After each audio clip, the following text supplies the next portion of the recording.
Mi nombre es María Coronel. María, ¿dónde y cuándo naciste? Nací el 31 de diciembre de 1974 en Buenos Aires. ¿En qué lugar? No tengo idea. ¿Barrio? No tengo idea. ¿Cómo estaba conformada tu familia? Mi familia éramos mi papá, José Carlos Coronel, mi mamá, María Cristina Bustos, mi hermana, Lucía Coronel, que es 1 año y 5 meses más chica que yo, y yo. ¿Y a qué se dedicaban tus padres? Mi vieja era abogada laboralista. Mi viejo llegó a recibirse de procurador. Los dos militaban en la organización Montoneros. Por eso también es que nosotros terminamos viviendo, ellos se van a vivir a Buenos Aires, los traslada a la organización, y por eso mi hermana y yo nacemos allá. ¿Y ellos de dónde era oriundo? Los dos de Tucumán. Pasa que hay mucha gente que piensa que mi papá era de Jujuy porque también, digamos, mucho tiempo de su vida él ha vivido en Jujuy, en Libertador General San Martín, Ledesma. Pero nacieron en Tucumán. Nacieron en Tucumán, los dos. ¿En qué lugar de Tucumán? No sé, capital, San Miguel de Tucumán. Ellos, ¿cómo era, o lo que vos pudiste reconstruir, la militancia de tu padre en Montoneros? Y mi viejo, en realidad, bueno, lo empiezo a reconstruir como desde el final, desde su caída, y ahí es cuando empezamos con mi hermana, por ahí a investigar un poco sobre la historia de mis viejos, y ahí descubrimos que él era parte del Secretariado Político Nacional de Montoneros, que estaba como encargado del área más sindical dentro de la organización. Y bueno, y acá también he ido conociendo en Tucumán mucha gente que obviamente lo conocía, y de hecho creemos que el motivo del traslado es justamente que aquí ya era muy conocido, en una época que se empezaba a poner un poco más peligroso. De hecho, yo ya nazco con ellos clandestinos. Ya a fines del 74 ya la organización pasa a la clandestinidad, entonces yo ya nazco en esa situación de ellos también. ¿Y tu madre qué? Mi mamá empezó, ellos tienen como diferentes orígenes de su militancia también, cada uno por su lado. Ellos se conocen en la facultad. Pero mi viejo venía de una militancia más por la democracia cristiana, por ese lado un poco más. Después, bueno, él ingresa a las Fuerzas Armadas Revolucionarias y se fusiona entra a Montoneros cuando es la fusión de FARC con Montoneros. Mi vieja, la mayor parte de su vida militó siempre en el peronismo de base. Ella venía de una familia así profundamente peronista y su militancia era en el peronismo de base, y él pasa directamente desde ahí ya a Montoneros. ¿Y de qué familia venía tu padre?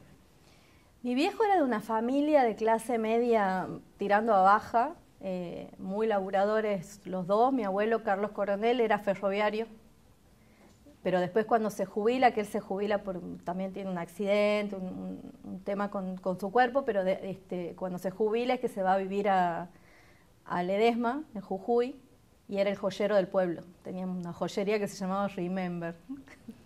Y mi abuela, que era Francisca Consalvo, venía de una familia de italianos. Sus padres nunca aprendieron a hablar castellano, y ella vivían de la venta de querosén, que en ese momento, digamos, era como el modo de energía en ese momento. Y se dedicó después a ser ama de casa y a acompañarlo a mi abuelo donde estaba, y a mi papá y a mi tío Roberto Coronel, que eran sus dos hijos. Ella iba por donde iban sus hijos. Entonces ha estado un tiempo viviendo en Ledesma, y después ya cuando ellos empiezan a estudiar, deciden que estudien en Tucumán y se vienen para acá. ¿Cómo fue tu infancia, María? Complicado. Nosotras, bueno, cuando desaparece mi mamá... ¿En qué año? ¿En qué momento? Ella desaparece, bueno, mi viejo cae primero. Mi viejo es asesinado en la caída de este Secretariado Político Nacional el 29 de septiembre de 1976. En ese momento mi vieja queda desvinculada de la organización. Con nosotras dos yo tenía 1 año y medio y mi hermana tenía 4 meses. ¿Cómo se produce la caída de tu padre? Y bueno, ellos tenían una reunión de este Secretariado Político Nacional, tenían una reunión un día a la mañana, entonces se quedan, ya van todos los 5 que eran del Secretariado Político Nacional. Ya la noche anterior a esa reunión que tenían, se quedan en esta casa de calle, que es calle Corro. Yo no conozco el lugar, nunca he podido ir, voy por etapas.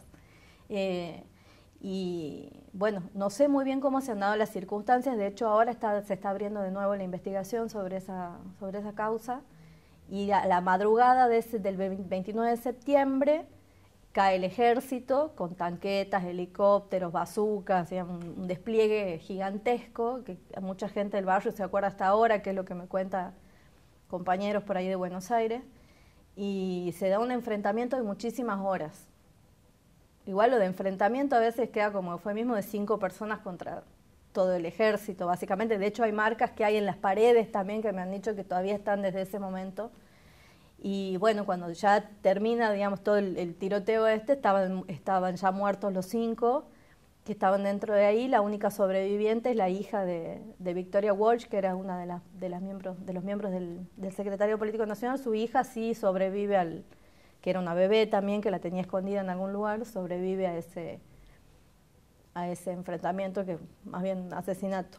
¿Cómo se entera tu madre? ¿Se entera de esto enseguida? La verdad que mucho no sé de eso. Alguna vez sí, Gerardo Babbio, que fue un compañero que tuvieron ellos de militancia, me contó que él estando una vez caminando por la calle de Buenos Aires, la ve a mi vieja, o sea, mi vieja lo ve a él desde un colectivo, y le pide que pare, baja y le pregunta a él si él sabía algo de lo que había pasado, porque mi viejo no había vuelto, ella había escuchado algunas cuestiones, porque después de unos días sí salen todos los medios de comunicación esta caída en particular, pero pasan unos días. En ese interín, a mí lo que Gerardo me cuenta es que mi vieja le pregunta, porque ella estaba tratando de averiguar y que creía que habían caído, pero no estaban seguros, y que ahí es Gerardo el que le dice en teoría que efectivamente habían caído los 5.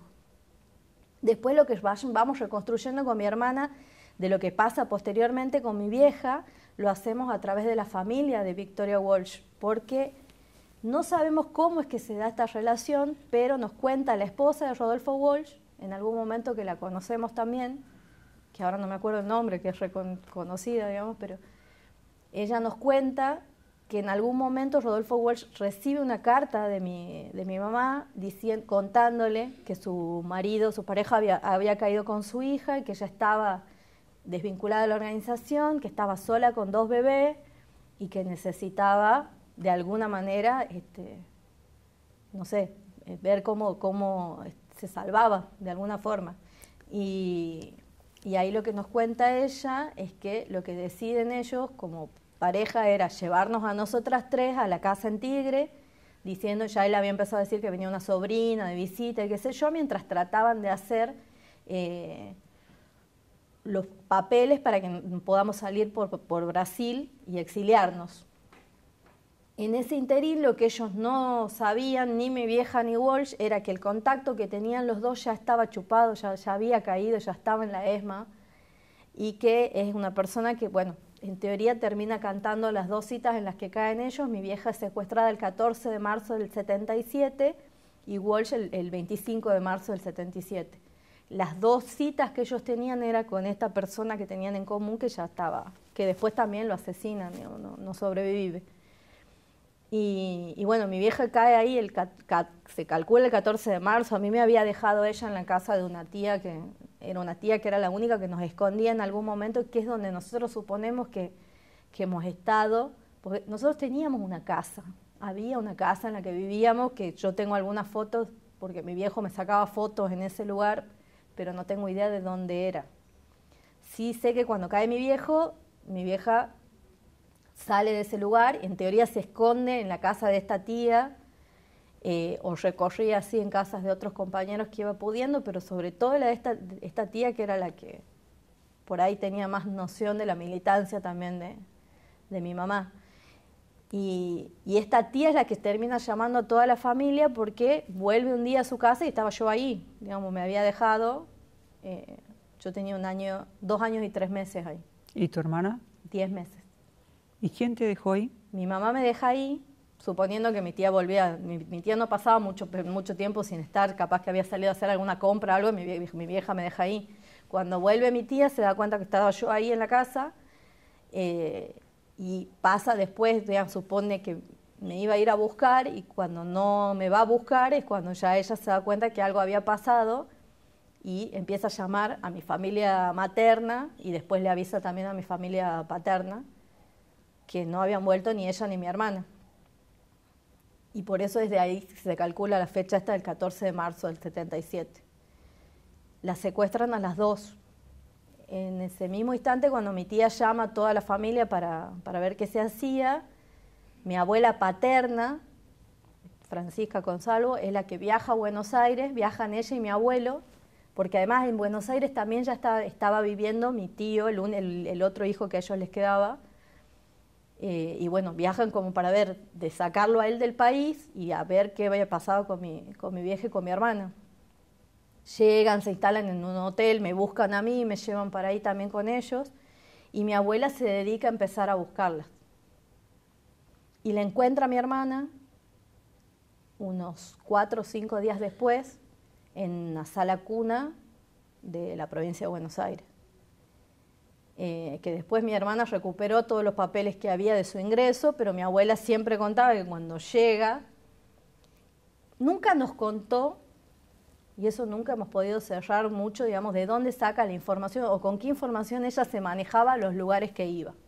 Porque sí sabemos que ha ido a ESMA, porque en algún momento ella sí nos contó que estando en la casa de madres, porque ya ella se empieza a relacionar con otras madres, estando en la casa de madres, alguien llega con el testimonio de algunas caídas o de gente que habían visto en la ESMA, y había uno que hablaba de una mujer que había entrado con su bebé, y que para mi abuela era como las características de mi vieja y de mi hermana. Entonces ella se fue a la ESMA a preguntar si ahí estaba mi mamá, que la recibieron, la dejaron entrar y todo, le han dicho que ellos ahí no tenían gente detenida.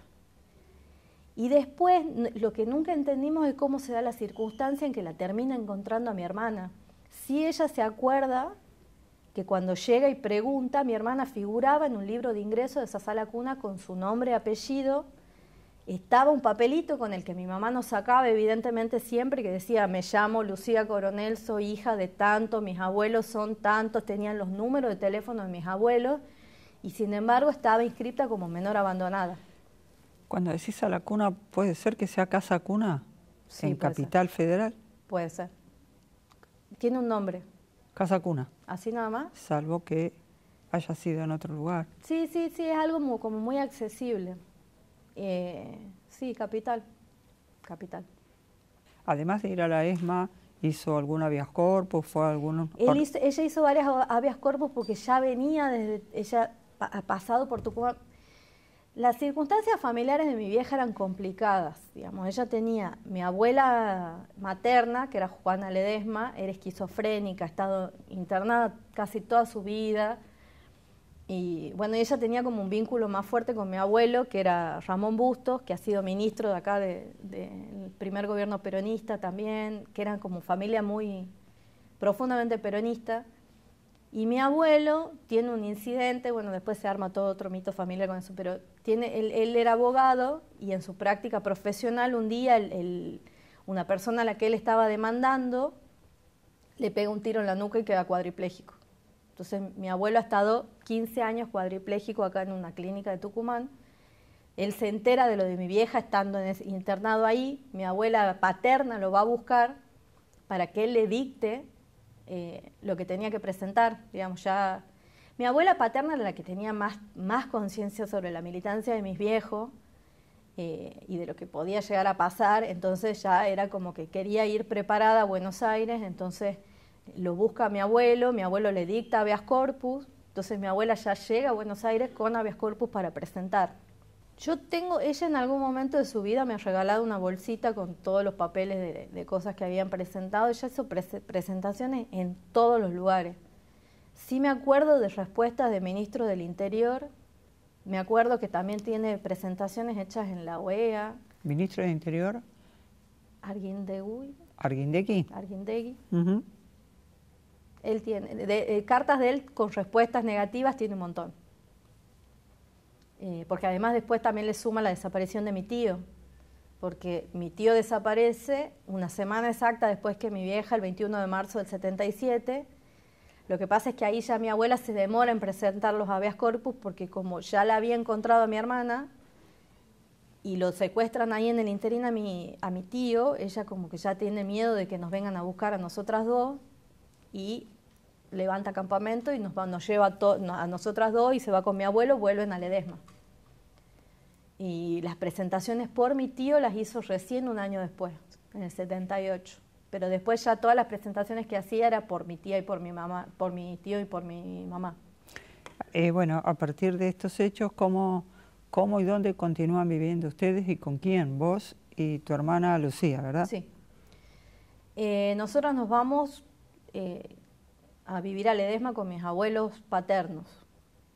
Yo nunca había sabido de peleas entre las familias por nosotras, digamos, quién se quedaba con nosotras. Después me fui enterando con el tiempo de que en algún momento, cuando recién se da toda esta situación, hay una discusión entre mi abuela paterna y unas tías abuelas maternas mías, las hermanas de esta otra abuela que era esquizofrénica, que la habían criado mi mamá también ellas, porque mi abuela siempre ha estado enferma.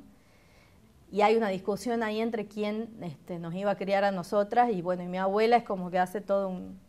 Mi abuela era de un carácter muy fuerte, y bueno, además hace como todo el planteo de que era como una familia más estable, los que fuese, y nos lleva a vivir con ellos a Ledesma, con un acuerdo igual que era un acuerdo de relojito, y siempre nos acordamos con mi hermana, porque era el primer día de las vacaciones de verano. Nosotras ya estábamos aquí en Tucumán con mi familia materna y nos quedábamos hasta el último día de las vacaciones, que venían mis abuelos a buscarnos para volver a Ledesma, y lo mismo con las vacaciones de julio. O sea, siempre era así como ni un día más ni un día menos, las vacaciones eran íntegras con la familia materna. Y nosotros nos vamos a vivir con mis abuelos paternos en Ledesma. ¿Cómo fue esa primera infancia tuya y de tu hermana con tus abuelos? Y había un poco de todo, digamos. Si yo la recuerdo en líneas generales, ha sido más feliz que lo que ha venido después, pero la verdad es que era complicada. Mi hermana, por ejemplo, digamos, mi hermana, desde que nosotros hemos llegado a vivir a Ledesma, que tenía 10 meses, y ella ya tenía pesadillas, digamos. No, nosotros en ese momento, mi abuela no tenía conciencia de que mi hermana había pasado por la ESMA. Ella suponía que la habían dejado directamente en la sala cuna y que, bueno, no pasaba nada con eso, pero es como que después con el tiempo ha ido cayendo en cuenta de que evidentemente mi hermana había visto o había estado en algún lugar más complejo que la sala cuna. ¿Y cuánto tiempo estuvo en la ESMA, Lucía, tu hermana? Y no puede haber estado más de dos o 3 días, me imagino yo. Pero sí yo me acuerdo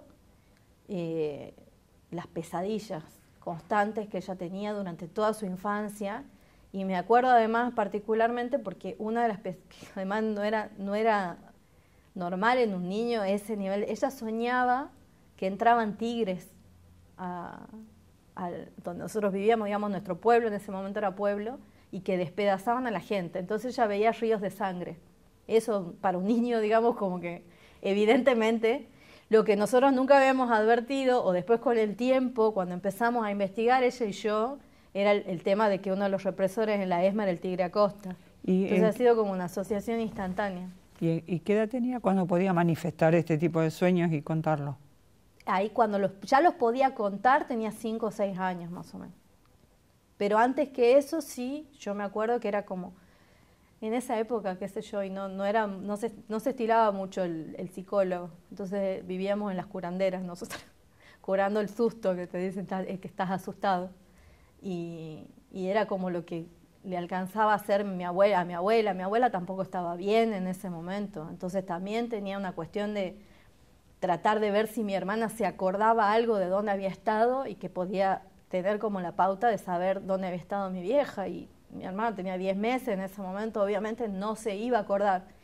Pero mi abuela era como que no, en ese momento no registraba. Ha sido demasiado para ella, porque de la noche a la mañana ha pasado de tener una familia a dejar de tener a sus hijos, digamos, le matan sus 2 hijos, porque además ella tenía plena conciencia de que estaba muerto también mi tío y de que estaba muerta mi vieja, ¿no? En ningún momento... Yo a veces eso siempre lo decimos con mi hermana, en ese momento para nosotras era muy duro la posición de mi abuela, así tan extrema, que era además totalmente diferente a la posición que tenía mi familia materna, que creo que la han seguido esperando a mi mamá hasta que se han muerto, básicamente. Pero sí les reconozco que esa postura, a pesar de lo dura que era para nosotros que éramos niñas, sí nos ha servido a nosotros para empezar como a pensar en nuestras propias subjetividades de otra manera. Es diferente cuando vos estás en la constante espera y hay algo ahí que no está concluido, a ya tener la conciencia de que hay un cierre ahí, digamos, que hay una muerte ahí. A pesar de que ella siempre hacía la distinción que yo no llegaba a entender cuando era chica, de que mi viejo era asesinado, digamos que estaba muerto y mi vieja estaba desaparecida. Ninguna de las dos terminaba de entender mucho cuál era la distinción entre una cosa y la otra, y no nos animábamos mucho a preguntar tampoco, pero sí la claridad era que ninguno iba a volver, digamos, que no nos quedemos esperando porque ya habían sido asesinados, eso nos quedaba claro. Y en general en Ledesma tenía una particularidad que después he visto que por ahí a los hijos desaparecidos no les ha pasado, en Tucumán ha sido más duro para ellos, pero allá nosotros teníamos la realidad de los desaparecidos del ingenio. Entonces había muchísimos obreros desaparecidos del ingenio. Entonces el pueblo tenía como una dicotomía entre el silencio que se guardaba, porque además muy ridículamente mi abuela nos hacía decir en la escuela que mis viejos habían muerto en un accidente. Todo el mundo todos nos conocíamos, sabíamos cuál era la realidad, pero era como que, y por otro lado mi abuela era madre de Plaza de Mayo, nosotras íbamos los jueves a marchar a la plaza. O sea, era evidente que no había ningún muerto en accidente. En Ledesma. En Ledesma, claro. Pero el pueblo tenía una cuestión de cuidado con los hijos de desaparecidos, que por ejemplo yo después me doy cuenta con los hijos aquí que acá no era así, sino todo lo contrario, que había como un ataque. Yo realmente eso nunca lo he sentido los años que he vivido en Ledesma, sino todo lo contrario, era como que se nos cuidaba porque había una conciencia, digamos, de lo que era la injusticia de la desaparición, que no estaba dicha, y no la iban a decir, pero que había así como una cosa de mucho más cuidado con nosotros los niños, sobre todo que éramos un montón además. Y en ese momento que eras niña, los primeros tiempos, ¿vos tenías un registro, recordabas a tus padres, No. algunas cosas compartidas con ellos? Nada. No, nada.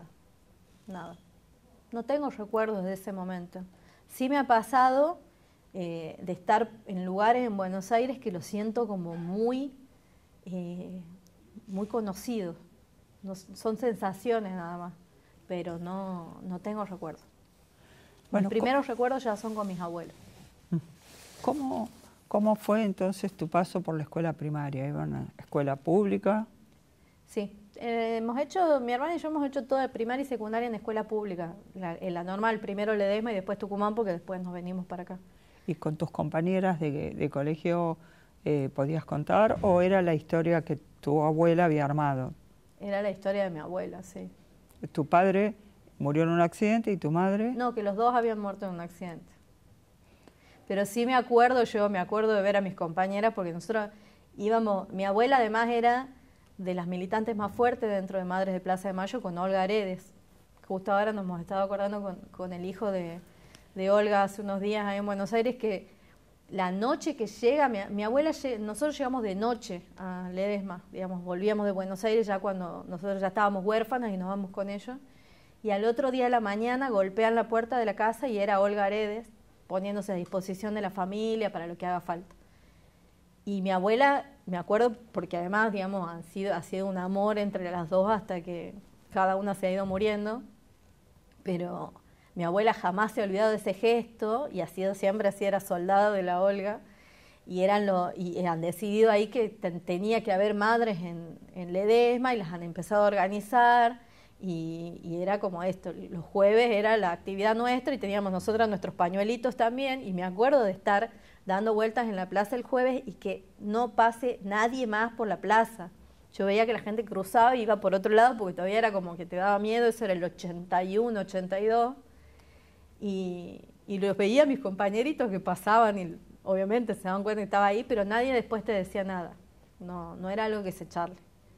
Y creo que yo creo que en toda nuestra escolaridad no ha sido tema que nosotros hablemos con nuestras compañeras o nuestros compañeros. ¿Escuela secundaria dónde la hiciste?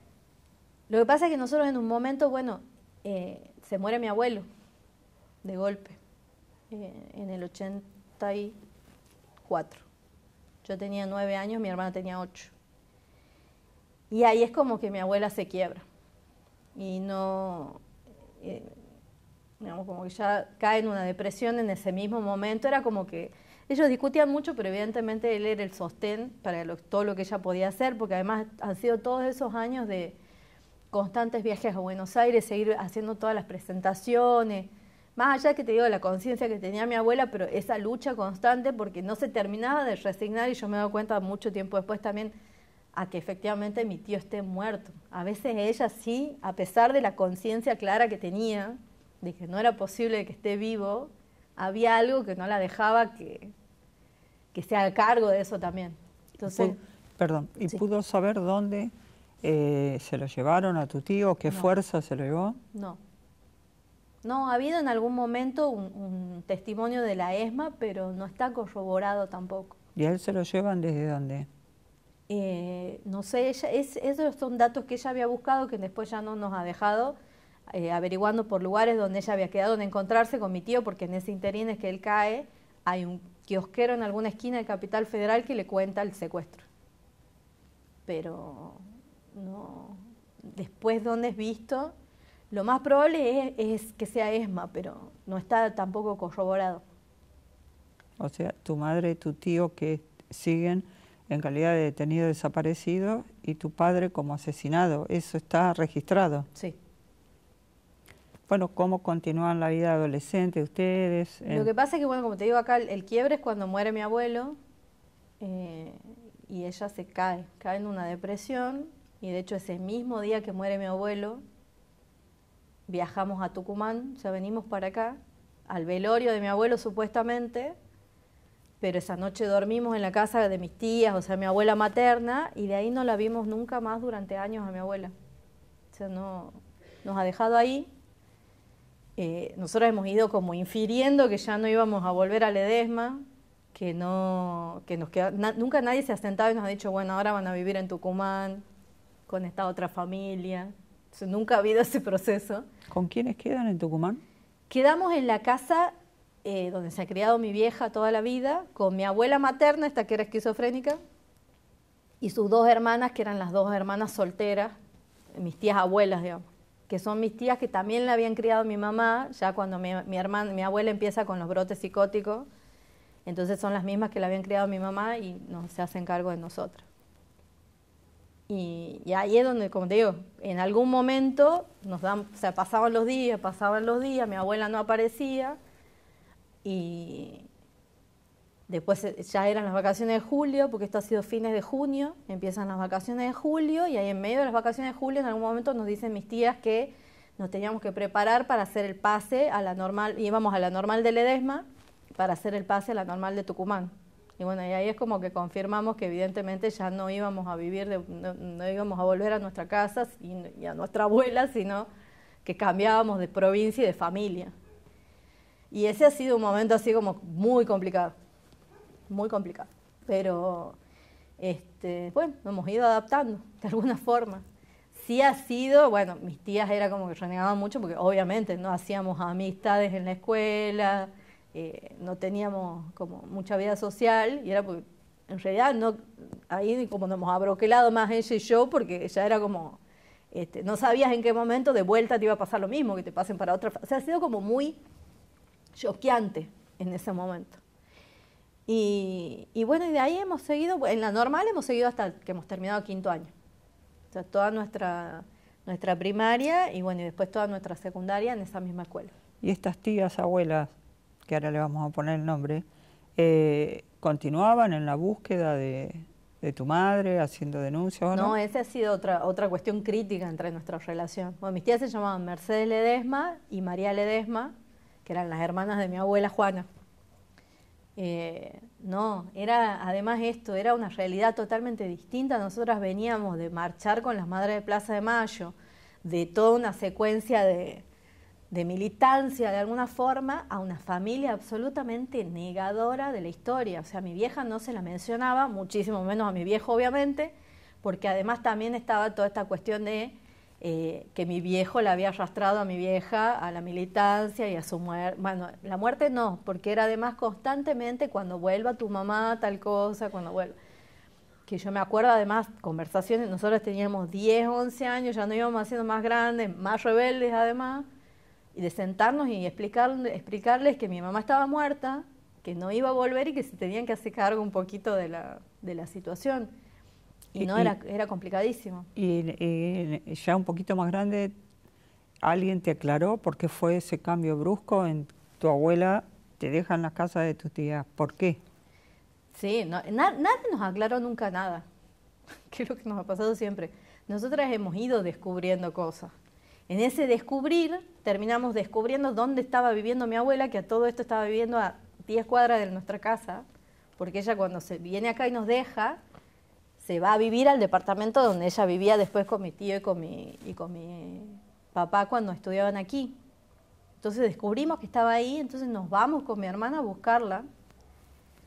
Y también ha sido otro shock porque mi abuela era totalmente dejada, o sea, sin bañar. Había caído en una depresión. Había caído en una depresión profunda. Mis tías creo que en algún punto han aprovechado eso ya para quedarse con nosotras. Hacen estas disputas familiares que creo que a muchos nos ha pasado en muchos casos, y jamás nos han dicho esto de tu abuela ya no te puede tener, está en estas condiciones. Y cuando nosotros la hemos encontrado, mi abuela ha sido en el mismo interín. Nosotros, cuando mi hermana tenía 12 y yo 13, cuando empezamos ya como a indagar, ya desesperada por saber más de nuestra historia, más que la de mi abuela, de nuestra historia, porque vivir en esa familia donde además éramos nombradas con un genérico como las chiquitas, no éramos las hijas de nadie, era como ya muy pesado. Entonces, y por suerte, ahí digo que ahí sí, por suerte teníamos la impronta de mi abuela, que nos había... Mi abuela, por ejemplo, cuando nosotras hacíamos algo que a ella le enorgullecía, cuando vivíamos en Ledesma, nos decía que éramos dignas hijas de montoneros. Entonces, para nosotras no era un estigma, era un orgullo la militancia de mis viejos. Eso a nosotros no, esa marca de mi abuela sí nos ha servido para poder empezar como a rearmar nuestra propia historia. En esa búsqueda es que la volvemos a encontrar a mi abuela, que sí la vamos a buscar, pero ella nos pide que no la busquemos más porque la hacíamos acordar mucho a la historia, digamos, a la familia que había perdido, que a ella le hacía mal, entonces nos pide que no volvamos a verla. Otro quiebre también, pero bueno, nosotros seguimos con lo que era toda la indagación de la historia. Descubrimos que había un nunca más en mi casa, entonces era la provocación constante con mis tías. Mi hermana se sentaba a comer leyendo el nunca más, a ver si alguien reaccionaba y nos contaba algo de nuestra historia. Y como no lo hemos encontrado por ese lado, lo hemos empezado a buscar por otro, digamos. Sí había algunos tíos, nosotros tenemos un tío que es Alfredo Ledesma, que era primo hermano de mi mamá. Mi mamá era hija única, entonces no tenía yo tíos más directos. Teníamos este tío, que vive hasta el día de hoy por suerte, que era mucho más chico que mi vieja, entonces no ha compartido mucho la militancia. Pero era el que sí nos acercaba más a la historia de mi vieja y de mi viejo. Entonces nos contaba cosas, nos regalaba libros, o sea, como que por ese lado hemos ido de a poquito armando un poco y empezando a buscar los compañeros de ellos también, porque de última ya estábamos en la provincia donde ellos habían militado. El tema es que ahí también descubrimos la dimensión del genocidio en Tucumán, digamos, la mayoría estaban muertos ya. No había mucho para rearmar ahí tampoco. Entonces nos costaba muchísimo más. ¿Cómo conjugaba esta historia que tu abuela te hablaba con orgullo, que eran hijas de montoneros, con la historia del contexto general y lo que estudiaban o qué le transmitían en la escuela secundaria, profesores de historia y demás, y lo que socializaban ustedes con el resto de sus compañeros? Lo que pasa es que ahí, digamos, se nos mezclaba ya con otras situaciones.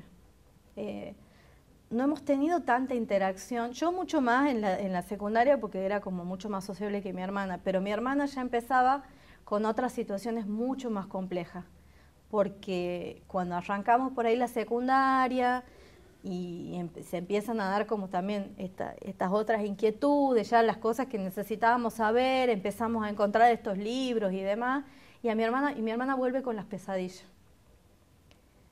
Y esa situación de pesadillas ha empezado a abrir un camino también para una adicción. Ella se sacaba las pastillas de mi abuela, tomaba esas pastillas, digamos, para poder dormir, y ha sido toda una situación como muy compleja. O sea, nuestra secundaria ha estado un poco más atravesada con eso, porque además mis tías no se hacían cargo de esa situación, me hacía cargo yo. Entonces, mi circunstancia en la escuela era, por ejemplo, docentes viniéndome a buscar porque mi hermana se dormía en clase y yo tenía que ir a ver si estaba bien o estaba mal, llevarla a mi casa, digamos. La verdad, el tiempo para... O sea, nosotros hemos empezado a armar una movida de investigación y de militancia por fuera de la escuela. La escuela era como circunstancial en ese momento, digamos. A mí me servía en el sentido de que me tenía fuera de mi casa.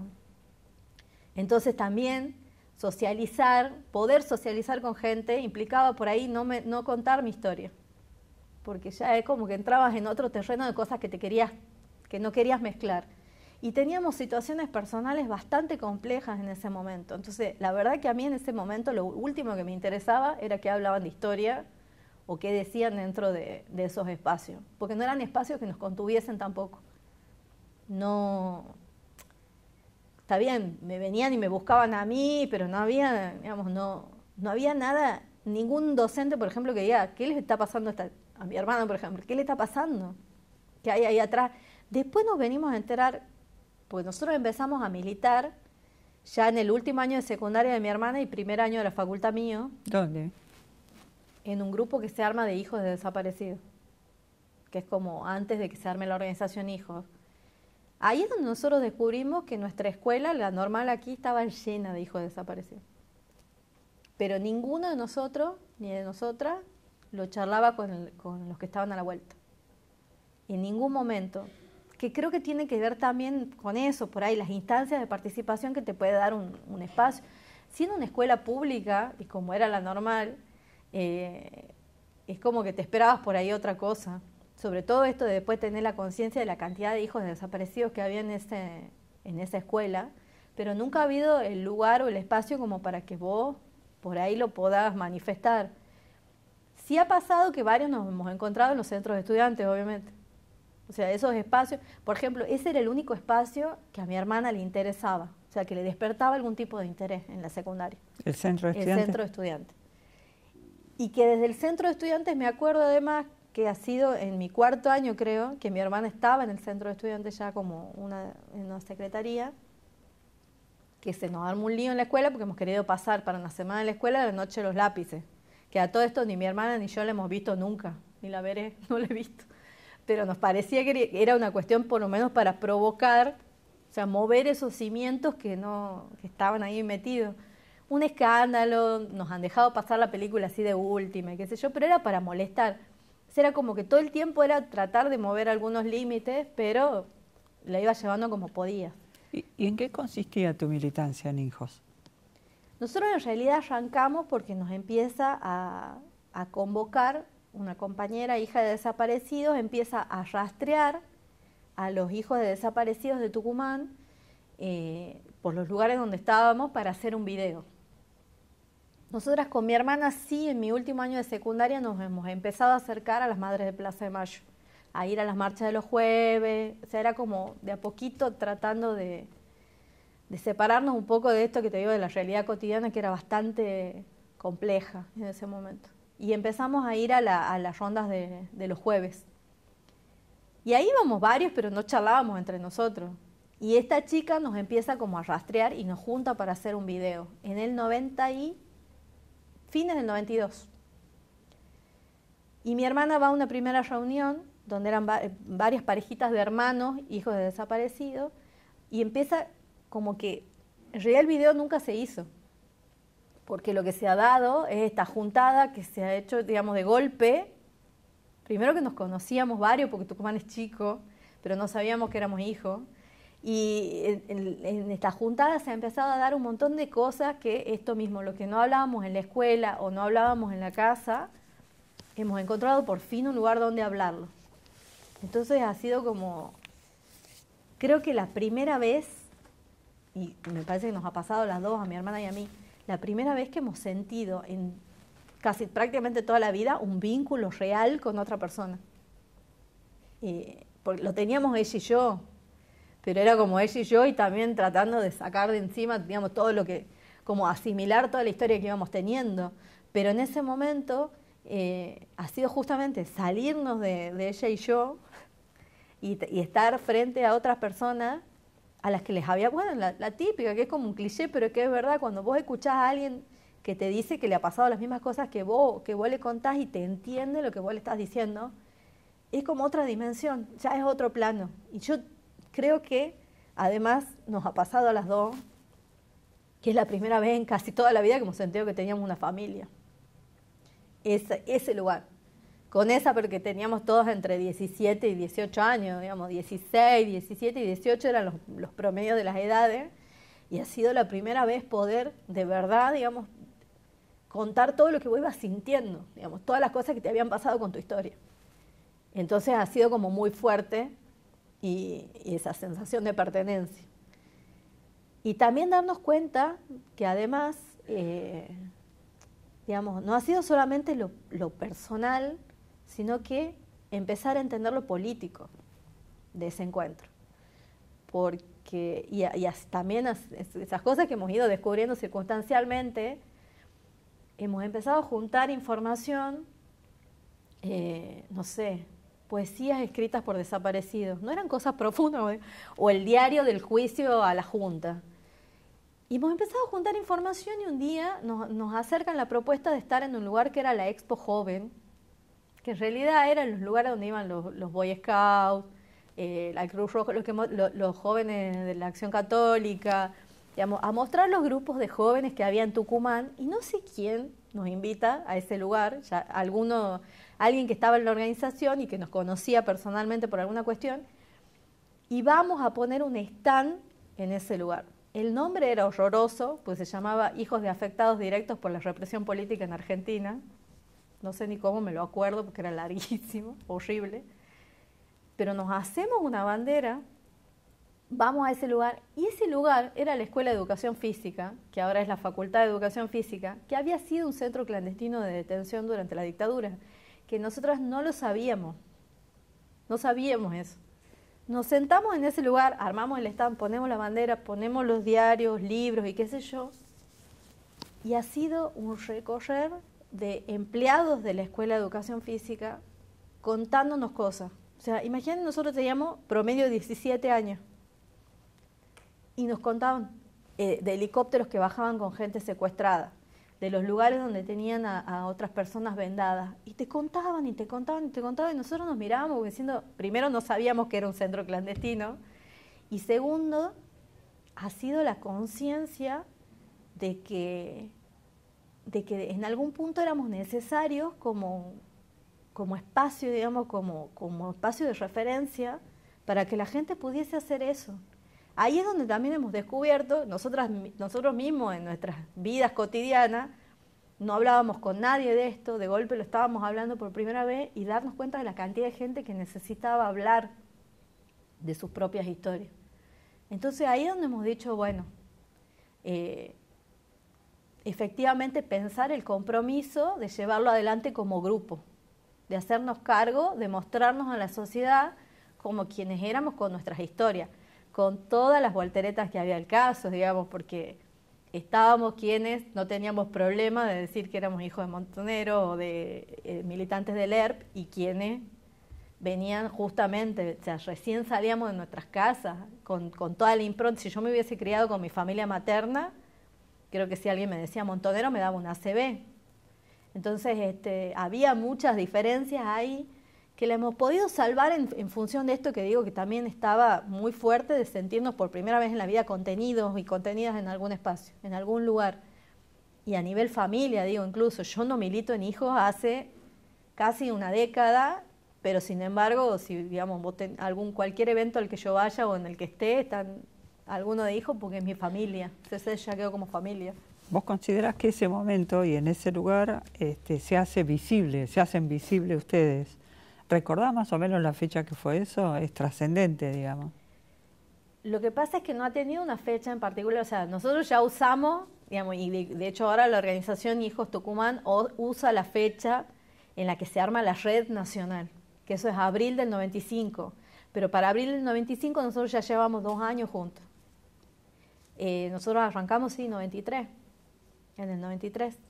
¿Y qué recepción tuvieron de la sociedad, además de quienes se acercaron del lugar cuando empiezan a hablar con ustedes y le comentan lo que habían visto ahí? En general, de la sociedad, ¿qué recepción tuvieron? Y además de eso, ¿cómo era en ese momento el contexto político en Tucumán? Lo que tenía el contexto político en Tucumán era como todavía mucha impronta de silencio y poca participación. Si bien los organismos se habían mantenido en el tiempo, obviamente, pero estaban en un momento que lo demostraba eso también de que haya avanzado tanto la candidatura de Bussi, ¿no? Ha ido avanzando porque ya tampoco había muchos espacios de resistencia fuertes, por el mismo desgaste del tiempo. Son militantes que muchas y muchos siguen estando hasta hoy, ¿no? De esos grupos de los organismos que había en ese momento, que eran Madres, APDH, el MED, que andaban dando vueltas pero era como que estaban como sin energía en algún punto. Entonces iba avanzando esta candidatura, iba avanzando esa figura, y nosotras, no sé si desde el grupo es que nosotros podemos hacer una evaluación de cuál ha sido el impacto de nuestra aparición en el escenario político tucumano, porque bueno, nosotros lo vivíamos medio de adentro, pero sí me ha pasado muchas veces con muchos militantes más jóvenes de otras organizaciones que te digan que en algún momento viendo alguna marcha del 24 o algún escrache cuando hemos aparecido nosotros era como de vuelta una inyección de energía ahí, como activar la militancia nuevamente desde otros lugares.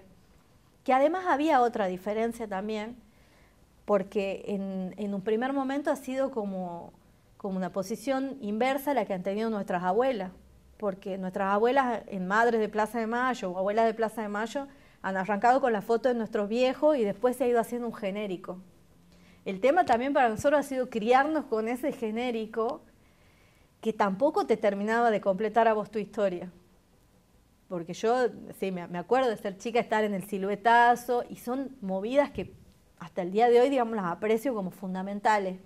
Ahora, en mi historia personal, una silueta, digamos, con un nombre de mi vieja, por ejemplo, no hacía mi historia y a mi identidad. Entonces nosotros en algún punto al principio hemos hecho el proceso inverso, empezar a poner las caras. Y de hecho me acuerdo, en una de nuestras primeras marchas del 24, una bandera, que se la acuerda un montón de gente también, porque hemos hecho una bandera con la impresión de fotos de desaparecidos, pero hemos empezado a buscar en la familia la foto familiar, digamos, no la foto. Yo toda la vida he marchado con una foto carné de mi mamá, y ahí he puesto una foto de mi vieja en bikini en una playa, por ejemplo. Y eran fotos de cumpleaños o fotos alzando un bebé. O sea, lo que se usa ahora, pero en ese momento no era lo característico, y era como empezar a darle vida a esas propias historias. Y a esas militancias también, porque nos hemos dado un grandísimo debate sobre el tema de la reivindicación de la lucha, justamente. Antes incluso de entrar a militar en la red de hijos, que después terminó siendo como un lineamiento fundamental, pero nosotros hablábamos de esa cuestión, digamos, de empezar a entender por fin la militancia de nuestros viejos y los objetivos de la militancia de nuestros viejos. O sea, no solamente el tema de las caídas, digamos, de cómo mueren, de por qué mueren, que sí hemos tenido también la posibilidad de hablar mucho entre nosotras y nosotros del tema de la tortura, por ejemplo, que era como tabú en un momento, que vos no querías como imaginarte esos momentos así como difusos y demás, no lo hablabas con nadie porque también era como mostrar debilidad en un punto, y nosotros sí hemos podido charlar mucho sobre eso.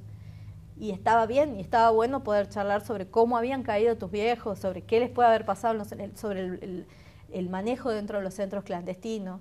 Pero la realidad es que sabíamos que si tenía algún sentido juntarnos tenía que ir un poco más allá de la discusión sobre nuestra orfandad, poner en un punto, sino de poder empezar a interpretar qué han sido las vidas de nuestros viejos, no sus caídas. Entonces ahí esa vuelta política, o sea, el poder entender además que te estabas involucrando en un quehacer político,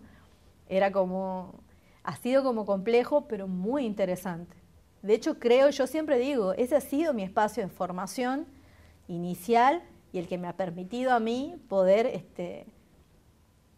no voy a decir que ha cimentado las bases de mi peronismo porque se enojarían muchos compañeros conmigo porque no son todos peronistas, pero para mí sí el poder entender, digamos, cómo es la generación de la militancia de abajo para arriba, digamos, de cómo sostenimiento desde las bases, del poder discutir hasta cansarte de una posición y ganarla en esa discusión. O sea, un montón de cuestiones que nosotros, de las que no sabíamos nada, la hemos aprendido juntos en esos espacios. Y creo que ese dinamismo sí se lo hemos podido inyectar un poco, por lo menos al ámbito de los derechos humanos, que ha sido importante en ese momento. ¿Y luego continuaste una carrera estudiando después de la secundaria? No, empecé a estudiar psicología, pero después de quedar embarazada a los 19 años, he sido madre y de ahí me he dedicado a trabajar. ¿Y tu hermana? Y mi hermana, con mi hermana ha sido mucho más complejo porque, bueno, su situación, a nosotros nos ha pasado también una cosa muy particular en esto de los quiebres emocionales. En el 98, que ya con Bussi gobernador, decidimos hacer un encuentro nacional, o sea, le pedimos a la red hacer un encuentro nacional aquí en Tucumán y un scratch a Bussi, que era el gobernador. Entonces, armamos el encuentro, hacemos el scratch. En realidad nunca lo hemos podido hacer el scratch porque Bussi nos ha sacado toda la policía de la provincia a la calle, no nos ha dejado, jamás hemos llegado a la plaza, digamos, que también nos ha sorprendido mucho porque seguíamos teniendo el mismo promedio de edad, digamos, éramos, como mucho ya teníamos 24, 23 años, y hemos provocado de golpe que toda la policía de la provincia nos impida llegar a una plaza. Sí lo hemos sentido como haber ganado algo de poder, pero inmediatamente ha empezado toda una secuencia de amenazas, que ha sido, digamos, obviamente destinado a quebrar a la organización y en un punto lo han logrado. O sea, nosotros nos han empezado, esa misma noche del escrache, nos han empezado a amenazar, sobre todo a los que vivíamos solos. Llamadas, digamos, diciendo que nos iban a matar, nos seguían en la calle, nos seguían en los colectivos, nos tocaban el timbre donde teníamos que bajar. O sea, ha sido una cosa bien densa, bien fea que no, a nosotros, o sea, no, ahí sí no creo que no estábamos preparados mucho para eso. Y mi hermana, que venía también en una situación, digamos, que siempre con esta fragilidad de alguna forma emocional que tenía, ha sido como un quiebre. Y ha empezado a estar cada vez peor. Y otra vez las pesadillas y un montón de cuestiones por el estilo. Y entonces ya estábamos viendo la posibilidad de algún tipo de internación, alguna cosa así como para estabilizarla. Y en ese interín llega la propuesta a la organización Hijos de una beca que mandaba a Cuba para estudiar medicina allá.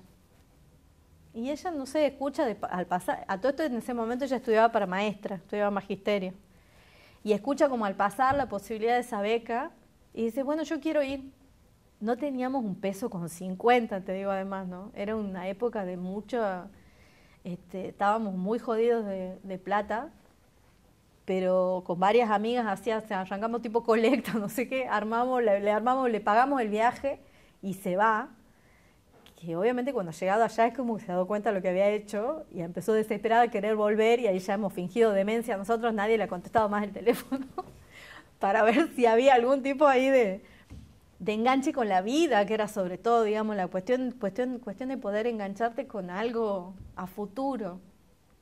Y la verdad que en ese sentido Cuba, digamos, mi hermana dice que es soldada de Fidel, yo soy soldada de Cuba, se hacía un acompañamiento de esos que vos, bueno, es lo mismo que nosotros marcamos, digamos, de la cuestión de la responsabilidad del Estado, que con nosotros en particular el Estado constantemente ha sido el victimario, de alguna forma, y ella en un momento que ya se volvía, porque no aguantaba más, la convoca el director de la facultad de la ELAM, que es la Escuela Latinoamericana de Ciencias Médicas, la convoca y le dice, nosotros conocemos tu historia, o sea, sabemos la historia de tu familia, la historia de militancia, y Cuba te quiere ofrecer una beca en la carrera que vos quieras, pero quédate.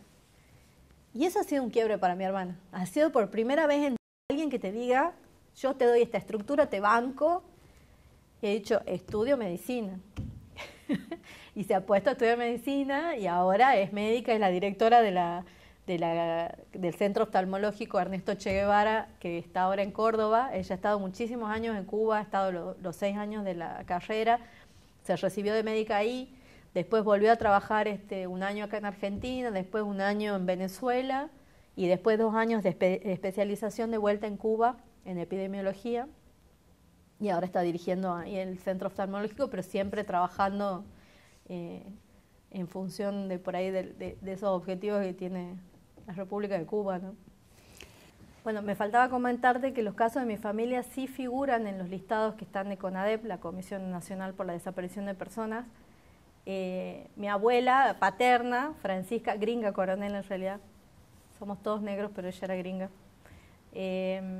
Ella es la que se encargó de que los casos figuren dentro de lo que ha sido el listado en su momento de CONADEP, que tiene la cuestión, digamos, lo trabajo mucho en mi tarea cotidiana hoy en día, pero tiene la salvedad, que es como son los números oficiales, ahora que gusta tanto hablar del tema de los números oficiales, y que son estas denuncias que se han hecho en su momento ahí, que no llegan a 10.000, pero que me parece que tiene un contexto que es bastante poco federal, porque mi abuela puede haber tenido la posibilidad de hacer las denuncias porque era una persona que estaba bien conectada, que ha sabido por qué lugares moverse, pero no era la realidad de la mayoría de las familias, sobre todo en el interior del país, porque la mayoría de las provincias en el interior del país y sobre todo en los lugares donde han sido las desapariciones, en el caso de Tucumán, por ejemplo, el sur tucumano, que es todo lo que viene a ser la parte de la industria azucarera de la provincia, los ingenios y demás, eran familias que eran muy humildes, en muchos casos han sido secuestradas íntegras de esas familias,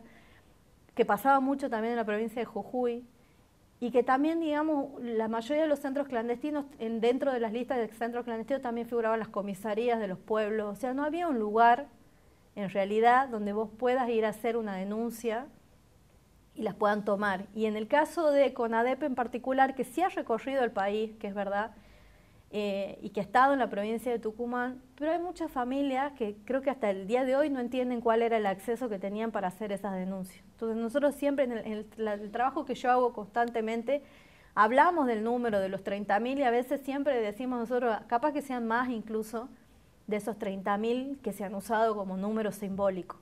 Y tiene que ver justamente con cuál ha sido la accesibilidad a la justicia, que es una discusión que se puede tener el día de hoy en cualquier ámbito también. ¿Qué accesibilidad hay para cada persona, para cada argentino a la justicia? En ese momento, como es ahora también, no es para todo el mundo. Entonces no todas las familias han tenido la posibilidad de hacer una denuncia sobre las desapariciones de sus familiares. A veces ahora se posibilita más en algunos lugares, están los espacios para hacerlo, pero incluso hasta el día de hoy se siguen recibiendo denuncias, que hay gente que no puede creer que sea así, pero hasta el día de hoy se siguen recibiendo denuncias nuevas y nosotros lo hemos vivido con el último juicio de Operativo Independencia. ¿Y cuándo fue y cómo fue el juicio ético a Bussi? El juicio ético a Bussi ha sido una semana antes de que él gane como gobernador de la provincia, en junio del 95. Ha sido un trabajo muy arduo de todas las organizaciones en ese momento, porque además no nos alquilaban ningún club incluso para poder hacerlo, o sea, no teníamos ni la posibilidad del espacio físico para hacerlo.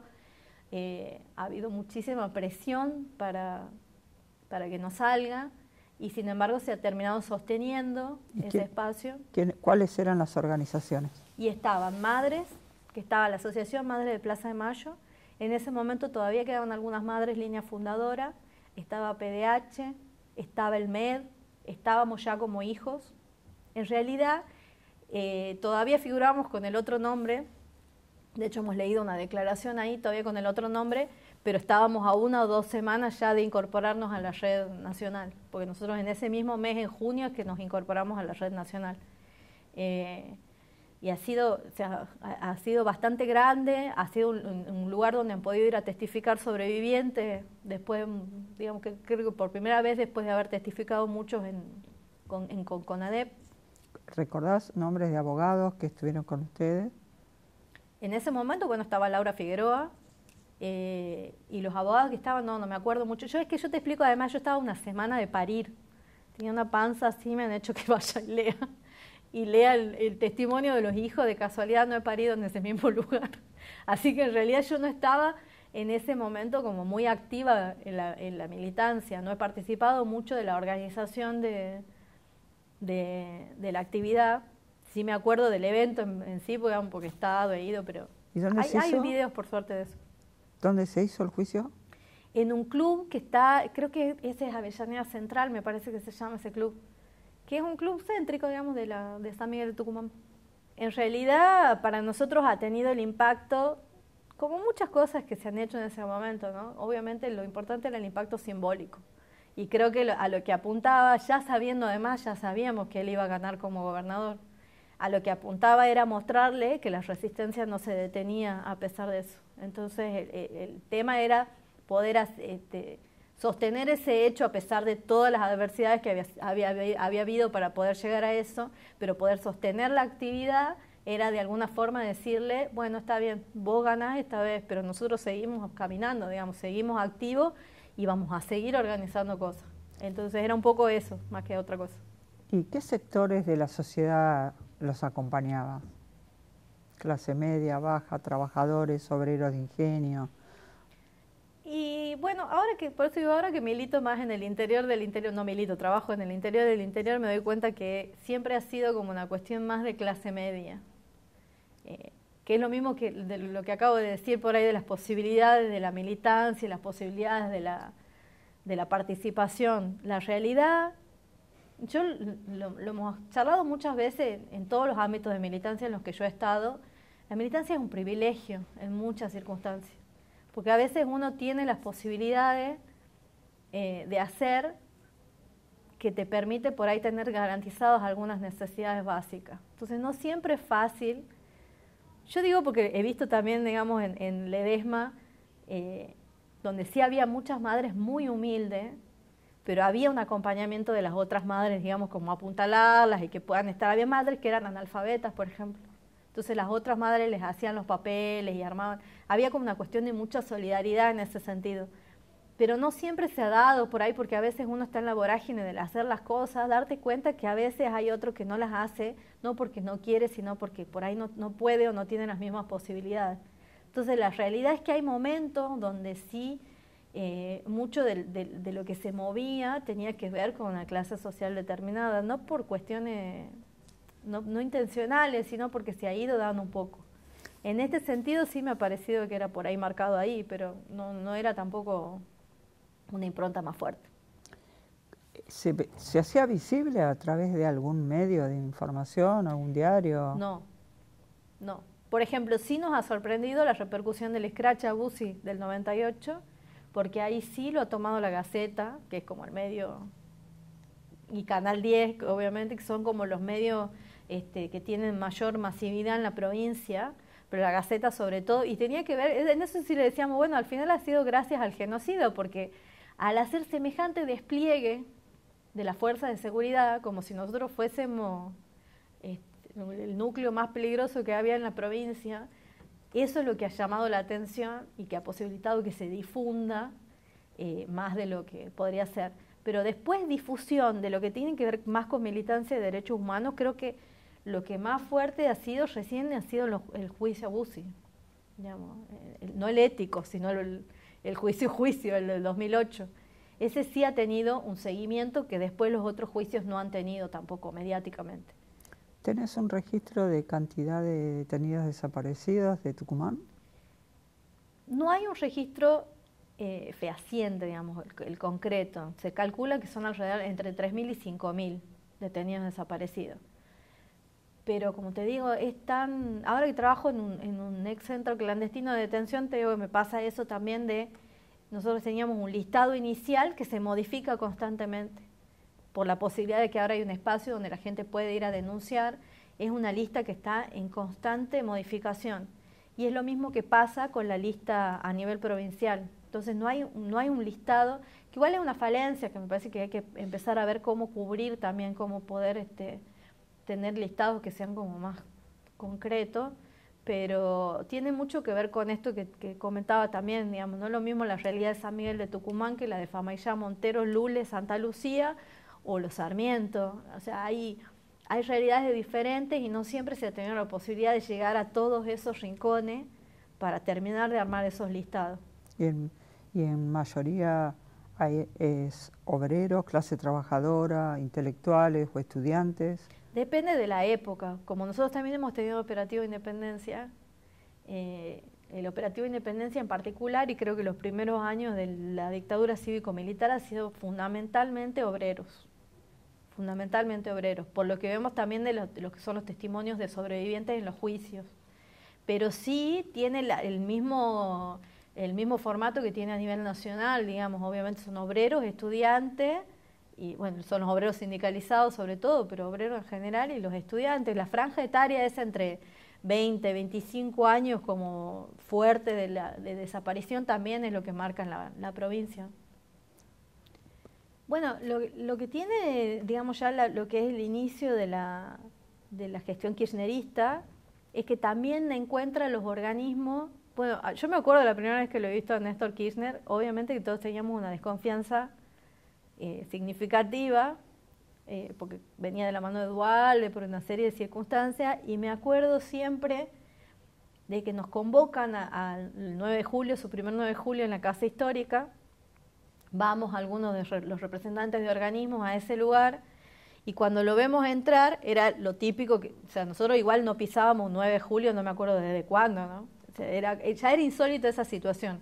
Pero de todas formas, cuando entra, y estaba lleno de gente, de políticos, digamos, los políticos que en Tucumán, digamos, que creo que pasa en muchos lugares también, no es que han ido mutando, digamos, que se ha ido modificando la clase política a partir de las gestiones nacionales, no hay tanta modificación, ¿no? Es como un devenir medio, es como estable la clase política tucumana. O sea, por ahí capaz que ellos van cambiando de camiseta, pero son los mismos personajes, uno los conoce. Y estaban todos así como buscando el saludo del presidente, obviamente, y cuando él ve el pañuelo de las madres, se va directo a donde estaban ellas a saludarla. Y la realidad es que para lo que uno venía viviendo en la militancia en general, que era el ninguneo constante a la lucha de los organismos, era como extraño, era como ya te llamaba la atención. De todas maneras, a mí particularmente yo siempre manifiesto que me ha conquistado más mucho de la militancia kirchnerista, más por muchas otras conquistas y no tanto por lo que tiene que ver con derechos humanos, digamos, con el ámbito de militancia de derechos humanos. Porque yo considero que los juicios, más allá de que siempre es necesaria la decisión política, obviamente tiene que ver con decisión política, y eso lo estamos padeciendo en los últimos 4 años, que las decisiones políticas hacen la diferencia. Pero sí creo que los juicios son la consecuencia de esto mismo que marcaba, por ejemplo, digamos, de hacer un juicio ético a Bussi una semana antes de que el señor asuma como gobernador. Para mí los juicios son consecuencia de una militancia que jamás bajó los brazos y que hace una diferencia a nivel Latinoamérica, que lo veo también en las diferencias que hay en las presidencias en otros países, y tienen que ver con un movimiento de resistencia fuerte que nunca se ha dejado de sostener. Entonces, los juicios para mí eran como, en algún momento alguien los iba a tener que hacer. No sé cómo explicarlo, o sea, no ha sido lo que más yo le puedo decir a Néstor Kirchner, es gracias a vos. Sí, para mí particularmente ha sido significativo ver un montón de otras conquistas sociales, políticas, laborales que no había vivido en toda mi existencia. Entonces, eso sí que capaz que lo había leído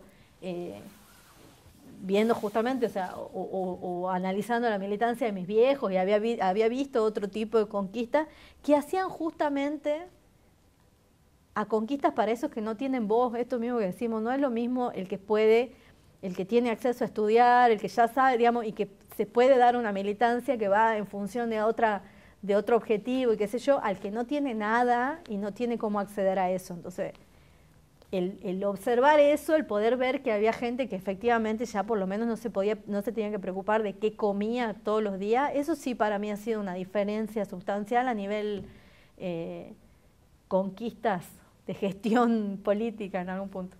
Y a partir de la derogación de las leyes de impunidad, de obediencia debida, punto final, e indulto, ¿cómo se empiezan a organizar para empezar a armar los juicios, digamos, los juicios de lesa humanidad?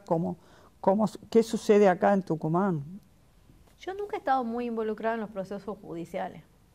No sé muy bien por qué, digamos, ya me tendría que hacer un autoanálisis de qué era lo que me tenía un poco distante de eso. Pero sí aquí, por ejemplo, ya había, cuando ya arranca la gestión de Néstor Kirchner, también arrancan los trabajos de investigación, a pesar de que no había ni cerca la posibilidad de un juicio, empieza una fiscalía especializada en la investigación de delitos de lesa humanidad, que, como digo, no tenía todavía potestad para iniciar ninguna querella, ninguna cuestión, pero sí arrancan con la cuestión de la investigación y el empezar a sistematizar todos los casos y todas las denuncias que se venían haciendo y empezar a juntar más. De esa unidad fiscal es que empiezan a salir después los posibles juicios que se vayan dando. Que el primero recién lo tenemos en el 2008. Ha sido como que había que organizar mucho antes de poder llegar a ese primer juicio, que ha sido el juicio que era a Bussi y a Menéndez. Recién en el 2008, que sí ha tenido una significancia muy particular. Yo que era medio resistente a los juicios porque tiene que ver justamente con haberme criado y haberme formado como militante en los 90, donde efectivamente vos hablabas de la justicia y te decía, no existe, esto es un desastre, no había como esa creencia que era algo que te podía a vos dar algún tipo de cierre de alguna cuestión, hasta que lo he visto. O sea, yo, ese primer día de juicio de Bussi en el 2008, cuando el tipo entraba, en el estado de que haya entrado, creo que nos largó a llorar todos porque no podíamos creer lo que estábamos viendo. Porque lo habíamos visto gobernador, porque no era que nos tenían que contar que había sido ese milico que había asesinado cuánta gente en la dictadura, sino lo hemos visto, nosotros lo hemos padecido como gobernador, nosotros hemos padecido sus amenazas también, nosotros hemos padecido las intimidaciones, o sea, de darte cuenta que nunca se había modificado su estructura, a verlo entrar a un juicio realmente ha sido muy significativo. Y para la militancia de derechos humanos sí ha tenido esa fuerza de que se murió condenado por genocida. Más allá de que no haya llegado ni al segundo juicio, pero sí ha sido como muy fuerte a nivel, además, de impacto social. Digamos, el impacto en la sociedad tucumana ha sido, digamos, muy particular. ¿Cómo fue el trabajo de los sobrevivientes al declarar y quiero decir, ex detenidos desaparecidos? No sé si es correcto decir sobrevivientes, algunos lo aceptan como tal y otros no el término, para empezar a conocer los centros clandestinos, empezar a que eso se visibilice, dónde estaban, qué fuerzas actuaban. ¿Qué nos podés comentar acerca de los centros clandestinos que conozcas, nombrarlos, qué fuerzas actuaban ahí, y si, por supuesto, se llevó a los juicios eso y si hay condenados? Primero, el testimonio de sobrevivientes creo que es como... No hubiésemos tenido juicio sin ellos, básicamente. Yo me acuerdo, o sea, siempre destaco su valentía, porque también nosotros hemos atravesado una época donde eran estigmatizados. Lo hemos visto como hijos a muchas personas decían, con este no hables, con este tampoco, porque este ha sobrevivido. Y había muchas cuestiones ahí dando vueltas bien complejas. Me parece que en ese sentido también los juicios han sido reivindicativos de esa figura de ellos también como militantes, porque su testimonio lo han tomado también como una militancia. Y realmente sin su testimonio nosotros no tendríamos básicamente nada. El detalle de recuerdos, digamos, que han guardado durante tanto tiempo, esperando ese momento, no solo papeles, objetos, o sea, cosas que han estado todo el tiempo preparándose para poder decirlo, para mí es impresionante y es admirable. Yo realmente creo que sin ellos y sin ellas no tendríamos la historia que tenemos. Y la reconstrucción en Tucumán en general, bueno, como te digo, yo no manejo mucho la información específica de juicios porque no es mi especificidad laboral, pero sí llevamos alrededor de 12 juicios ya, que han versado sobre los centros clandestinos más grandes de Tucumán en realidad. ¿Cuáles son? Que son Arsenales Miguel de Ascuénaga, que era un centro de secuestro, tortura y exterminio. De hecho, ahí hay una fosa común, que es donde todavía están trabajando antropólogos, que tenemos antropólogos de la provincia de Tucumán. Jefatura de Policía, que ese sí ha sido un poco más lugar de paso, y algunos que han sido asesinados ahí, los cuerpos no están enterrados en ese lugar, pero sí de jefatura. De jefatura y de Arsenales la primera parte nada más, porque hay pensado una segunda y tercera. Después ¿Ahí qué fuerzas estaban a cargo? Policía de la provincia y bueno, y el ejército. De jefatura, policía de la provincia. Pasa que policía de la provincia sí ha estado involucrada en varios otros centros clandestinos porque son los que eran como la mano de obra de alguna forma quienes hacían los secuestros y después le entregaban a la fuerza que generaba el ejército. Operativo Independencia ha sido también, digamos, como genérico que ha agrupado una serie de centros clandestinos. El principal es la Escuelita de Famaillá, que es lo que se considera hasta el día de hoy como el primer centro clandestino de detención de la Argentina. Ese ha sido como el más grande y ahí era la base de la 5ª Brigada del Ejército. ¿Por qué Escuelita de Famaillá se llama? Porque era una escuela. En realidad no era una escuela, se inaugura, el espacio se construye para hacer una escuela primaria, la Diego de Rojas, pero se sale el decreto de Operativo Independencia, entonces antes de inaugurarla como escuela, se instala la 5ª Brigada del Ejército y lo inauguran como centro clandestino de detención. Y después, cuando el ejército se va, o sea, eso empieza a funcionar como escuela fines del 77, principios del 78 recién. Pero es inaugurado así. Que de todas maneras, también esa es otra cuestión. O sea, no era el único centro clandestino de detención que había en ese momento. Se considera el primero porque es el más grande y era como la base del ejército. Pero en el mismo momento que funcionaba ese lugar, y estamos hablando solamente años 75 de todas formas, cuando funcionaba ese lugar, funcionaban como centro clandestino las comisarías de Famaillá, de Monteros, de Lule, los cascos de los ingenios, fábricas que habían cercanas, como una citrícola que había por ahí también. O sea, hay un montón de lugares definidos como centros clandestinos así específicos, creo que hay alrededor de 33. Pero después hay todos centros de detención más chiquititos que digamos, pueden llegar a ser más de 100. Entonces era como, para una provincia del tamaño que tiene Tucumán además, una cantidad tremenda de lugares que estaban preparados para la tortura y el exterminio. ¿El Pozo de Vargas? El Pozo de Vargas en realidad era una finca, la finca de este señor Vargas, y nunca funcionó como centro clandestino, sino directamente el lugar donde llevaban, desde los centros clandestinos, llevaban los cuerpos para descartarlos ahí. Entonces está pensado como un sitio de memoria, está señalizado además, porque obviamente está relacionado con delitos de lesa humanidad, pero no ha funcionado como un centro clandestino de detención, solamente de llevar los cuerpos y descartarlos en ese lugar. ¿En los juicios de lesa humanidad alguna de ustedes declaró? Mi hermana en el juicio ESMA, que terminó hace 2 años, me parece. Ella declaró como víctima y declaró por los casos de mi familia. Hiciste en un momento mención de que a los 19 años fuiste mamá, o sea, ya te habías ido de la casa de tus tías, continuaste ahí viviendo, formaste pareja, tuviste tu hijo sola. ¿Cómo fue esa parte tuya, esa historia? vivía en realidad ya vivíamos solas, mi hermana y yo, pero quedaba una tía abuela viva y mi abuela, la que era esquizofrénica, y ellas nos seguían para todos lados, así era como que andaban por ahí.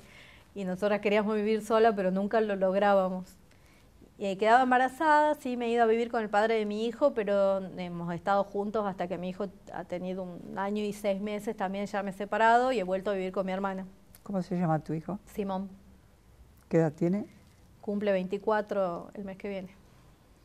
¿Y qué hacías en ese momento? ¿Trabajabas? ¿Seguiste estudiando Y bueno, algo? y en ese momento, claro, además porque hemos empezado a tener muchísimas diferencias con mi tía, esta en particular.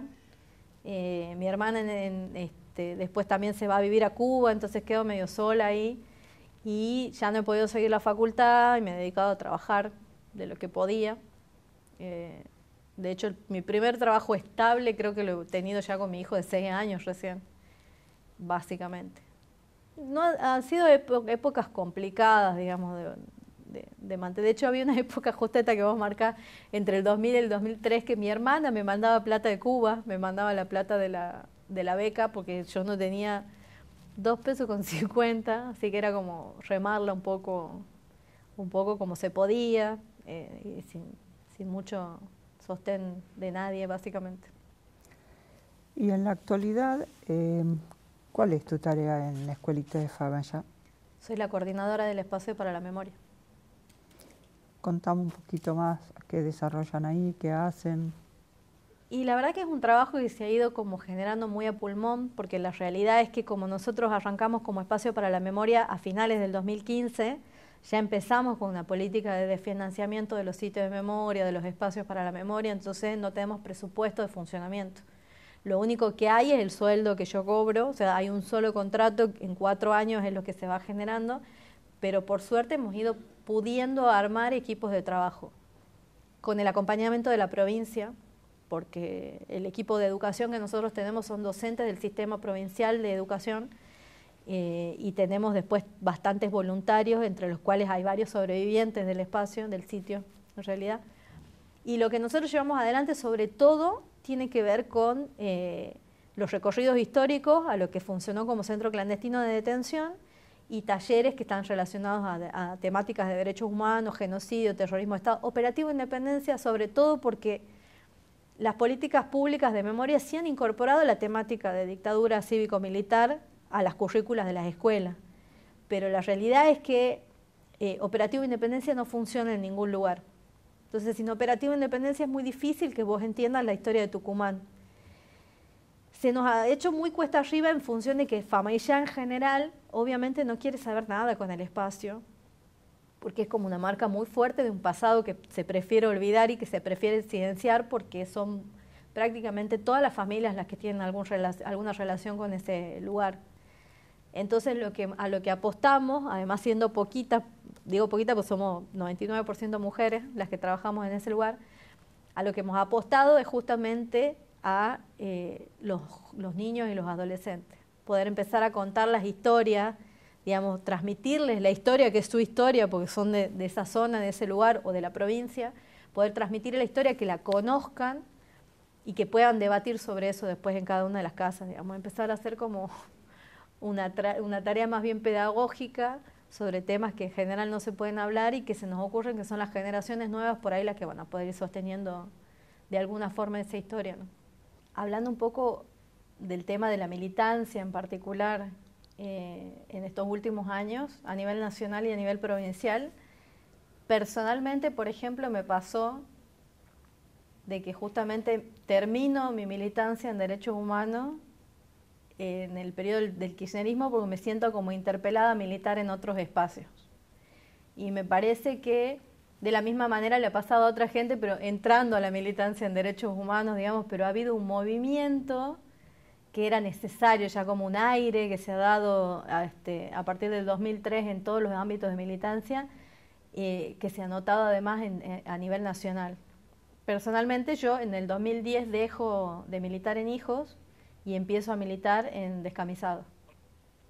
Pero he ido viendo como mayor participación o mayor interés por participar en ámbitos que estaban como llama un poquito más achatados, que era lo que pasaba un poco con el ámbito de derechos humanos. Que también el juicio es como que reavive un poco esa posibilidad de participación.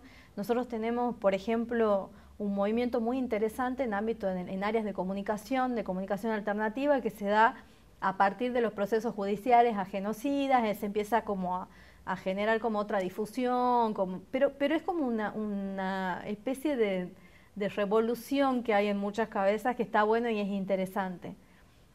Pero que de todas formas creo que por ahí no hemos sabido cómo asentar bien algunos cimientos, que hay algo ahí que nos sigue quedando como flojo, y que lo hemos visto después con el cambio de gestión, porque había muchas cuestiones que eran, eso es lo que por ahí me queda un poco de la militancia en derechos humanos, uno que está acostumbrado a hacer mucho con nada, te pasa a veces, ¿no? Que te acostumbras a generar recursos a veces, como decíamos siempre, parecía que le sacábamos agua a las piedras en algún momento. En las peores épocas del neoliberalismo era que parecía que era como más complicado militar, era cuanto más se salía. Ese es un aprendizaje que me ha quedado muy fuerte a mí de las madres de Plaza de Mayo, por ejemplo. Yo siempre rescato que como mi mayor influencia siempre han sido ellas. Y sí me he dado cuenta un poco, cuando se da el cambio de gestión, se vuelve como a chanchar o a bajar mucho el tema de la militancia. ¿A qué te referís con el cambio de gestión? Cuando pasamos ya de la gestión kirchnerista a lo que es el macrismo particularmente, no sé si es como que se da un golpe o alguna cuestión ahí que digamos, se evidencia un desfinanciamiento en muchas áreas que no estaban desfinanciadas, que es lo que yo te digo, que por ejemplo nosotros arrancamos como espacio para la memoria justo en ese cambio de gestión y arrancamos con nada.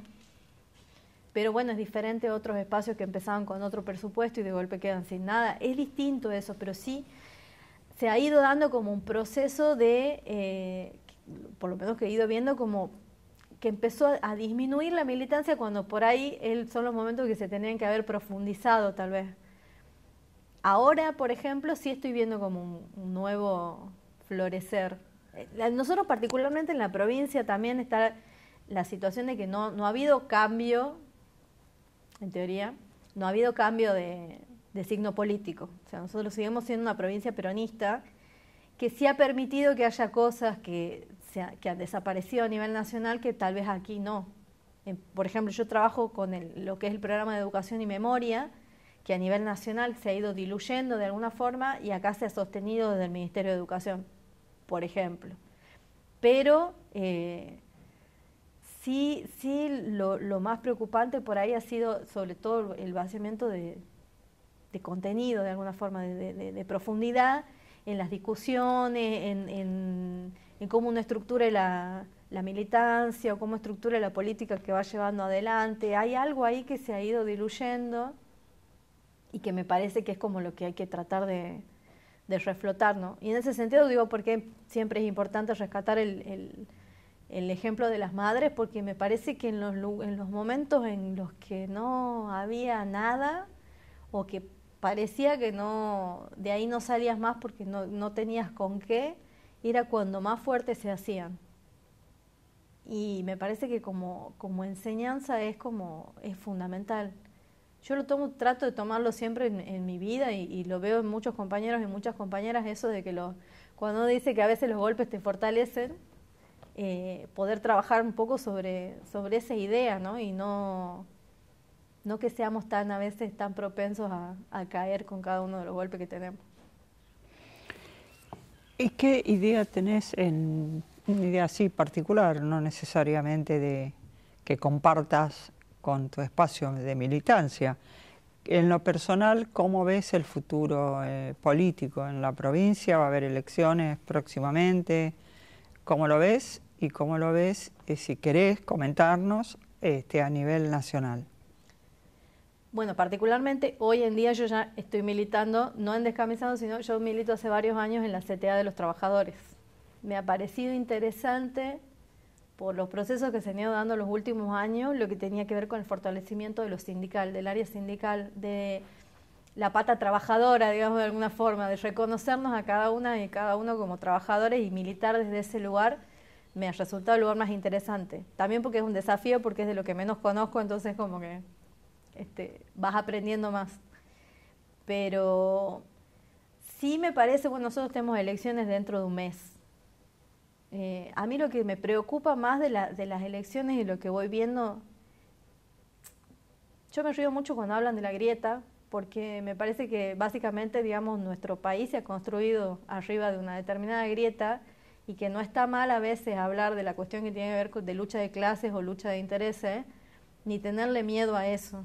O sea, estamos tan bombardeados con la idea de que hay una grieta que nos divide como argentinos, que no entendemos en realidad que efectivamente hay un montón de cuestiones que nos dividen a la hora de pensar qué modelo de país uno quiere para uno y para sus hijos, para las generaciones que vienen. O sea, yo no le tengo ningún miedo a ninguna grieta porque del otro lado quienes están son los que nos han ido aplastando y asesinando durante generaciones y generaciones.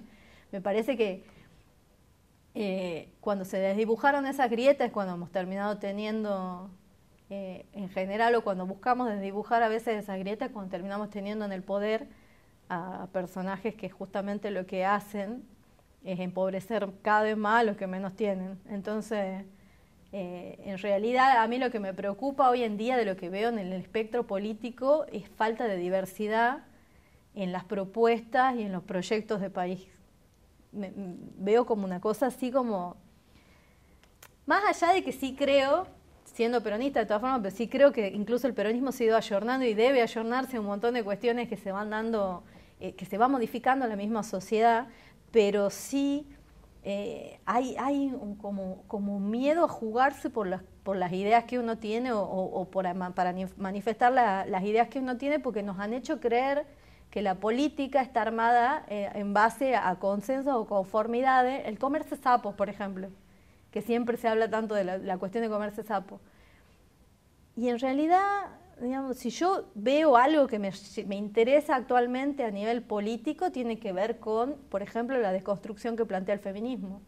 Yo siempre charlo mucho con muchas compañeras mías más grandes que yo, de militancia, que vienen militando en el feminismo hace muchísimos años, y yo me acuerdo en los 90, cuando yo estaba en Hijos y me iba a los scratches, y las veía a ellas militando por el aborto legal, las veía militando por los derechos de las mujeres, por el cupo sindical, por el cupo en los partidos, y me parecía que eran dos cosas diferentes. Yo las veía como dos cosas diferentes, digamos. Yo hacía mi militancia por mi historia, por los juicios, por mis viejos, y ellas hacían una reivindicación en particular. Y ahora en realidad lo veo como transversal a absolutamente todo, digamos, y no solo una cuestión, no la veo una cuestión interesante de observar solo por el hecho de ser mujer. Me parece que los hombres también tendrían que observar un poco de lo que es la construcción y la deconstrucción que plantea el feminismo, porque tiene que ver justamente con romper las estructuras estancas a las que donde siempre nos quieren acomodar. Entonces, ahora vos me preguntás de las elecciones y a veces me parece, voy a sonar a Nicolás del Caño, a veces me parece como si fuese todo lo mismo, pero en función de que justamente no hay una profundización de un modelo de país para mí. O sea, como para conformarte mediáticamente de alguna forma, para que te cierre algo, no está la idea esa de jugarse por de verdad desarmar las estructuras. Si esas estructuras no estuviesen más fuertes que nunca, no hubiesen destruido en 4 años la construcción de 2 gobiernos consecutivos peronistas. Digamos, hay estructuras ahí que no se han tocado. Y no se tocan porque tienen que ver justamente con esto de hacernos creer que hay cosas que son para siempre. Y creo que lo que hay que romper es la idea de eso, que hay cosas que son para siempre. Sino poder empezar a romper ahí desde abajo. Y a mí, por ejemplo, lo que me interesa dentro del sindicalismo tiene que ver con las desconstrucciones desde dentro de los espacios. A mí me interesa meterme en los lugares que quiero modificar, aunque me lleve la vida, digamos, aunque lleve mucho tiempo, pero sí eso es algo que he aprendido de la militancia de derechos humanos, el poder empezar a pensar en referencia, que sean verdaderas referencias, que sean referencias que estén construidas desde los que vienen de abajo, digamos. Ahí mencionaste la palabra desconstrucciones y yo quiero preguntarte acerca de reconstrucciones. A nivel personal, y viendo una foto tuya familiar de tu madre, tu padre, vos y tu hermana, que exista o imaginaria. Y al ser madre, ¿pudiste sanar una parte de esa historia o cómo la sentís todavía? A nivel sanar, creo que lo que más importante que he podido sanar es la relación con mi abuela. Así hemos vuelto a generar un vínculo. Esta abuela paterna, digamos, que en algún momento ha dicho que no nos quería ver más. Después la hemos vuelto a encontrar. La hemos recuperado cuando mi hijo tenía 5 años y la hemos tenido con nosotros hasta que ella se ha muerto en el 2010. Y ha sido el poder verla a ella como abuela, que no ha podido serlo con nosotras, ha sido como muy impresionante. Porque ha sido abuela de mi hijo. Mi hijo se acuerda de su abuela y es mi abuela. Y ha estado buenísimo porque también me parece que ha sido un poco que ella se pueda reivindicar en su propia historia. Pero en relación a mi familia de origen, digamos, para mí, yo creo que lo que he podido ir haciendo es dejar mi lugar de hija, digamos, que me defina en algún punto, que me ha definido durante mucho tiempo en mi vida, ese lugar de hija de mis viejos, con todo el orgullo que para mí contiene eso, ¿no? Porque yo soy una persona muy orgullosa de su propia historia. Soy una persona que está muy orgullosa de lo que han sido sus padres. Pero me ha costado mucho poder trabajar en función de poder estar muy orgullosa de lo que yo soy.